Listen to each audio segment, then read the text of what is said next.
بسم اللہ الرحمن الرحیم نحمدہ ونصلی علی رسولہ الکریم اما بعد۔ احباب گرامی، ہمارا یہ استقبال رمضان کورس کا آج چوتھا سبق ہے، اور ہمارے اس چوتھے سبق کا عنوان ہے کہ جناب رسول اللہ صلی اللہ علیہ وسلم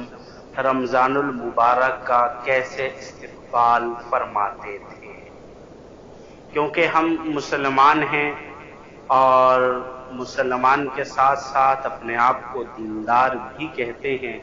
تو ہمیں سب سے پہلے یہی دیکھنا چاہیے کہ جناب رسول اللہ صلی اللہ علیہ وسلم رمضان کا استقبال کیسے کرتے تھے، آپ صلی اللہ علیہ وسلم کا طرز عمل کیا تھا۔ دیکھیں، نبی کریم صلی اللہ علیہ وسلم رمضان المبارک سے اتنی زیادہ محبت فرماتے کہ اکثر اس کے پانے کی دعا فرماتے تھے، اور رمضان المبارک کا اہتمام ماہ شعبان میں ہی روزوں کی کثرت کے ساتھ ہو جاتا تھا۔ آپ صلی اللہ علیہ وسلم بڑے شوق و محبت سے ماہ رمضان کا استقبال فرماتے تھے۔ حضور اکرم صلی اللہ علیہ وسلم اس مبارک مہینے کو خوش آمدید کہہ کر اس کا استقبال فرماتے، اور صحابہ اکرام رضوان اللہ علیہم اجمعین سے سوالیہ انداز میں 3 بار دریافت فرماتے، ما یستقبلکم وتستقبلون، ما یستقبلکم وتستقبلون، ماذا یستقبلکم وتستقبلون، یعنی کون تمہارا استقبال کر رہا ہے اور تم کس کا استقبال کر رہے ہو۔ حضرت عمر بن خطاب رضی اللہ تعالی عنہ نے عرض کیا کہ یا رسول اللہ صلی اللہ علیہ وسلم، کیا کوئی وحی اترنے والی ہے؟ فرمایا نہیں۔ پھر عرض کیا کہ کسی دشمن سے جنگ ہونے والی ہے؟ نبی کریم صلی اللہ علیہ وسلم نے فرمایا نہیں۔ پھر حضرت عمر نے عرض کیا کہ پھر کیا بات ہے؟ آپ صلی اللہ علیہ وسلم نے فرمایا، ان اللہ یغفر فی اول لیلۃ من شہر رمضان لکل اہل القبلۃ، بے شک اللہ رب العزت ماہ رمضان کی پہلی رات ہی تمام اہل قبلہ کو بخش دیتے ہیں۔ حضرت انس رضی اللہ تعالی عنہ سے روایت ہے کہ جیسے ہی ماہ رجب کا چاند طلوع ہوتا تو آپ صلی اللہ علیہ وسلم کے حضور یہ دعا فرماتے، آپ اللہ تعالیٰ کے حضور یہ دعا فرماتے تھے، اللہم بارک لنا فی رجب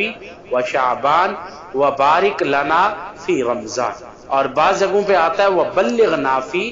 رمضان کے الفاظ آتے ہیں۔ حضرت اسامہ بن زید رضی اللہ تعالی عنہ سے روایت ہے، فرماتے ہیں کہ میں نے عرض کیا کہ یا رسول اللہ، جس قدر آپ شعبان میں روزے رکھتے ہیں اس قدر میں نے آپ کو کسی اور مہینے میں روزے رکھتے ہوئے نہیں دیکھا۔ جناب رسول اللہ صلی اللہ علیہ وسلم نے فرمایا کہ یہ ایسا مہینہ ہے جو رجب اور شعبان کے درمیان میں آتا ہے اور لوگ اس سے غفلت برتتے ہیں، حالانکہ اس مہینے میں پورے سال کے عمل اللہ رب العزت کی طرف اٹھائے جاتے ہیں، لہذا میں چاہتا ہوں کہ میرے عمل روزے دار ہونے کی حالت میں اٹھائے جائیں۔ ام المؤمنین سیدہ ام سلمہ رضی اللہ تعالی عنہا بیان فرماتی ہیں کہ انہوں نے نبی کریم صلی اللہ علیہ وسلم کو مسلسل 2 ماہ تک روزے رکھتے نہیں دیکھا، مگر آپ صلی اللہ علیہ وسلم شعبان المعظم کے مبارک ماہ میں مسلسل روزے رکھتے تھے کہ وہ رمضان مبارک کے روزے سے مل جاتے تھے، اور ماہ شعبان اور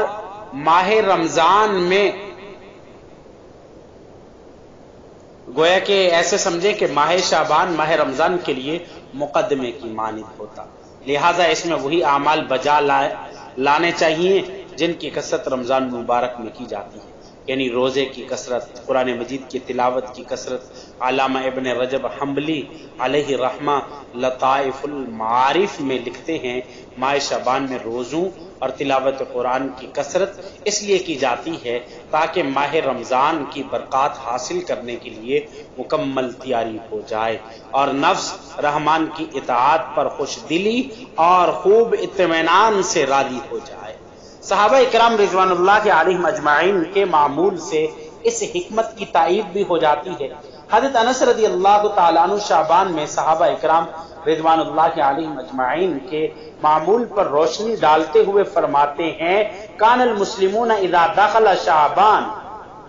کہ جب شعبان داخل ہوتا، شعبان شروع ہوتے ہی مسلمان قرآن کی طرف جھک جاتے تھے، جھک پڑتے تھے،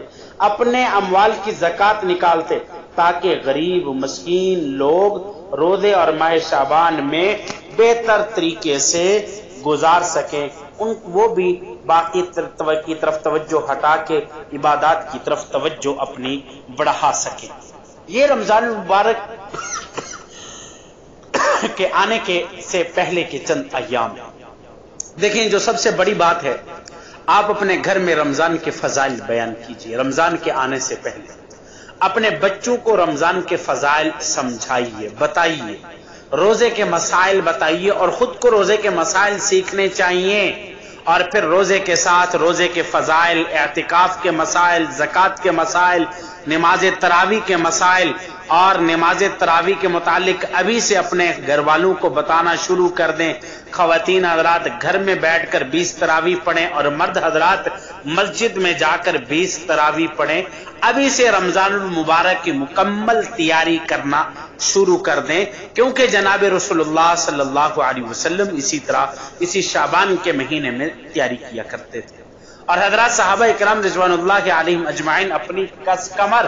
کس لیا کرتے تھے عبادات کی تیاری کے لیے۔ تو اس لیے ہمیں چند دن باقی ہیں رمضان سے، ابھی سے اپنی کسر کس لینی چاہیے۔ آج جمعۃ المبارک کا دن ہے، اور آج سے ہی ہم یہاں طے کر لیں اور اللہ رب العزت سے عہد کر لیں کہ اے اللہ، ہم ابھی سے ہی آپ کی اطاعت میں وقت گزاریں گے، اور ابھی سے ہی ہم رمضان کی تیاری کریں گے۔ انشاءاللہ العزیز اللہ رب العزت تمام روزوں کے رکھنے کی توفیق عطا فرمائیں گے۔ اگلی بات، جہاں آپ نے یہ تیاری کرنی ہے وہاں ایک سب سے اہم کام یہ کرنا ہے، تیاری کے ساتھ ساتھ آپ نے دعا شروع کر دینی ہے، اے اللہ مجھے رمضان کی قدر کرنے کی توفیق عطا فرما۔ تو انشاءاللہ اللہ رب العزت ضرور رمضان کے فضائل سے اور رمضان کی برکات سے ہمیں نوازیں گے۔ وآخر دعوانا الحمدللہ رب العالمین۔